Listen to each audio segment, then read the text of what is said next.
Right then, the Ungoro set. Here we have the quest for 1 mana, because it's a quest, so it costs 1 mana. Okay. The quest is play 8 spells that cost 0. Reward, discover a time core.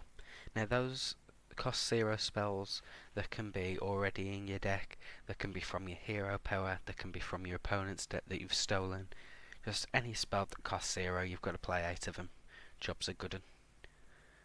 So you've got rewind time, which is destroy all minions and reset both players' decks and health. Both players draw 5 cards.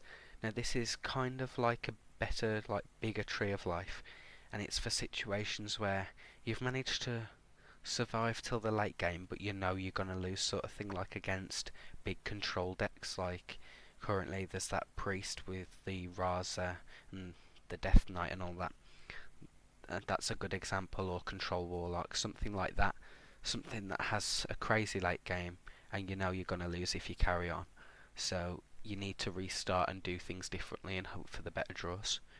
Granted, makes the games last a lot longer, but it's a second chance at winning. Then we've got pause time, which is give all characters stasis until next turn, which means no spells can be put onto the characters with stasis. They can't attack, they can't be killed by any means. It's basically the enemy have got a giant board, you want to stasis it till next turn to stop them attacking and doing a bunch of shit, or you've got a big board and you want to stasis it to prevent it from dying after you've attacked, keep it alive for an extra turn. So in theory it's a bigger Frost Nova and a bigger Conceal. And we've got fast forward time, which is 5 mana, destroy all minions and deal 5 damage to each hero. So it's like a bigger Twisted Nether, a bit more aggressive Twisted Nether, and a cheaper Twisting Nether. So it's literally what it says on the tin. It's the least conditional of the bunch, I'd say. Like, there's a lot of times where you want to destroy all the minions, but if you're low on health you probably don't want to choose this one. You'll probably choose rewind time, and if you have the big board you probably choose pause time. Right, the first common minion is Antecedent Forcier. You don't know what that means? Well, I can't remember either. That's what Google's for. Off you trot. So 2 mana 2/3 battle cry. Add a copy of the card your opponent last played to your hand. So it's your standard base minion with vanilla stats with an add a card mechanic. Where mage have got that draw a secret, and there's babbling books and swashbucklers for rogue. This is one of those style cards. So it could be if they've just ended their turn with the Lich King, or they've played a 10 cost card so they couldn't play anything else, like Druid and their bloody OP ultimate rape station. So yeah, something like that, a really good late game, but it's also good early game because you could gain some tempo. Like if you're second, your opponent's going to play something for 2, then you could play this and get another 2 drop. Then your opponent will play something for 3 or 1, and then you could play this and the 1 drop or something else. It's a good tempo climber. It's pretty decent. Jobs are good in 8. Sandblast is your small costing, small damaging removal. 2 mana, deal 1 damage. If this kills a target, cast it again on a random enemy, repeating the effect. So it also gets double bonus from spell damage, meaning, so you choose your first target, you're going to choose something that's going to die to it, and then it'll bounce again, and it can keep bouncing if you've set it up right. It might hit the face and stop, but worst case scenario is it's 2 mana, deal 1 damage to a minion and 1 damage to the face. Chances are you'll play it with spell damage because of the double bonus, which means it's very likely to keep killing things. And I mean, if it kills the hero it gets to go again as well, so you know, just saying, that's king of value tome right there. Got Desert Elemental, 6 mana 4/7 elemental. Taunt, when an enemy has 1 health, cast a Sandblast on it. So the Sandblast will still get the bonus from spell damage, but it will only cast when it has the 1 health. But then the things it bounces to afterwards will be pretty good. And it really synergizes with itself as well. because if it hits something else and doesn't kill it, but it sets it to the 1 health, then this'll kill it again, and you can keep getting like a really good bounce going. Bit like warlocks with their, I can't remember what it's called, but it's that 2-mana whirlwind thing that gets to keep going on. It's a bit like that.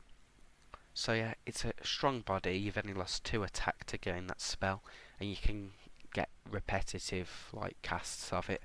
It's kind of conditional in a way, but the 4/7 body's still quite strong. So Sand Trap is the secret. 1 mana. When an enemy minion attacks, give it stasis. The cost of this secret is hidden. So, same secret mechanic as before. It's like a cheaper vaporize. Instead of killing it, you're just stopping them from doing anything with it for a while. It's kind of like freezing it, but in a way better, because they can't buff it and all that crap. You know what I mean. Whoops, my phone just burst. Naughty. Equivocate. Again, can't remember what it means. It's been a while since I made the card. Google it, people, come on. 3 mana. Copy the lowest cost spell in your hand twice. So it's kind of like Simulacrum, but you're getting 2 instead of 1, and it's spells instead of minions. So you'd probably be copying things like Sandblast, and 2 Sandblasts would be pretty nice. You could get things like the armor and taunt minion spell we saw in the last set. You could even get something really expensive if you don't have anything else, or you could get another one of these and just keep infinitely gaining spells. Sabulous Deceiver is a 4 mana 5/3 battle cry. Summon a 0/2 clone of this minion, but your opponent views it as a 5/3, and then it shuffles your side of the board. So your opponent won't see where you place this minion, and therefore he won't know which one's the 5/3 and which one's the 0/2. Then you could always give the 0/2 stealth, not stealth, taunt, or a buff or something, and then it's kind of like you're gaining 2 minions on the board. But the main point of this card is your opponent, say he's got a 3/2, and he goes to attack what he thinks is the 5/3, but it turns out it's just a 0/2. So then he's just wasted an attack. You've still got a 5/3 on the board. It's pretty good. Or it could be like maybe your opponent already knows which one the 0/2 is, because there will be times like after your next turn, once you've attacked, he'll know which one's the 0/2 because you won't have attacked with it, or you will have because you've buffed it, but it won't be doing the 5 damage. So then he'll figure it out. So you want to buff it, which could go well with the hero power, the +2 health. It's still like a token on the board. Like you've only lost 1 health to get that ability going from vanilla stats, and therefore it's pretty good. Decimation is 8 mana, deal 25 damage randomly split among all minions. If more damage is dealt to friendly minions, you can retry the spell for 0 mana. So what this means is, so there's a full board, the spell's done its damage, but it turns out your side of the boards took 20 damage and the opponent's only took 5. So it can undo that damage dealt, like it'll come up with the option, and then you can recast it for 0 mana. So it's kind of good, like you're always going to get the value out of it. And with that amount of damage that it's dealing, it's probably going to work like a Twisting Nether for 8 mana. So yeah, it's like a bigger, stronger volcano. It's really cool, I think. There's not going to be many times that you actually get to do that retry spell, but 8 mana deal 25 damage among all minions is really good. Then you got Arcane Enchanter, 3 mana 2/3, Death Rattle. Add 2 random 0 mana spells to your hand from Rogue, Chrono Mage, Druid or Mage. So this will synergize with the quest, getting you 0 cost spells. This will give you spells that are more likely to work with this class. That's why you get it from those 4 classes. So like the Innovates and the Forbidden Flames and the returning the minions to your hand from Rogue, that sort of thing. So yeah, it's a pretty good card.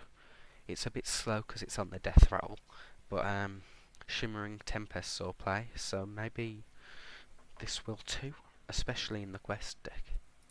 Then finally you've got the legendary Arceus Valkyrie of Time, 7 mana 3/7. Whenever you cast a spell that didn't start in your deck, cast it again. So the way this works is you casting your hero powers or your quests or anything you've got from cards like the card we just saw or the vanilla legendary, like any of those, they'll get cast twice if this minion's on the board. So you basically just getting double value from your hero power really. So yeah, it's pretty good. 7 mana 3/7. It's not easily removed. Don't deal much damage, mind, but it's give and take 8. Like, you could be putting the hero power on it +2 health, and that will actually give it +4 health. You could be buffing all your minions like +1, +2. They actually get +2, +4. And it's really good. So, yeah, this is the Ungoro set. Next will be Knights of the Frozen Throne. Sorry it's been such a long time since I uploaded. Yeah, you know, what you gonna do about it. Wednesday I've got a very good video coming out. I hope you guys like it. It's gonna take some time to prepare though, so I'll be working on that the next few days, and my upload rate will have slowed down now because of starting back at school. So yeah, thank you all for watching, guys. Like, subscribe, tell me what you think of the cards, but most importantly, wash your hands.